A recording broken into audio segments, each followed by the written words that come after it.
ACB sir দেখো কি আনছি, সমস্ত হ্যাকারের লিস্ট, সব হ্যাকারের নাম এই লিস্টে আছে। আরে শালা, এটাই তো দরকার। দয়া, একটা হ্যাকার আছে প্রতিদিন লাইভ স্ট্রিম করে, আর লাইভ করার সময় সবার হোয়াটসঅ্যাপ নাম্বার দিয়ে হ্যাক বিক্রি করে। ওই শালার লেখা গেমে হ্যাকারের পরিমাণ বাইরে যাইতাছে।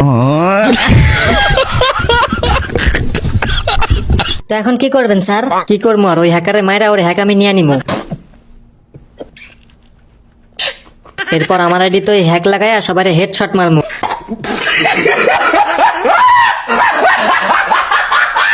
ঠিক আছে স্যার, আমি আর অভিজিৎ স্কোয়াড নিয়ে চাইতাছি হ্যাকারে ধরতে। रुको जरा सबर करो। হ্যাকার ভাই আমার আইডিতে হ্যাক লাগাই দেন, যত ডায়মন্ড লাগে আমি দিমু। প্লিজ হ্যাকার ভাই। আমার বিকাশে 5,000 টাকা পাঠা, তোর আইডিতে এমন হ্যাক লাগাই দিমু লবিতেই সব এনিমিটে খাই দিতে পারবি।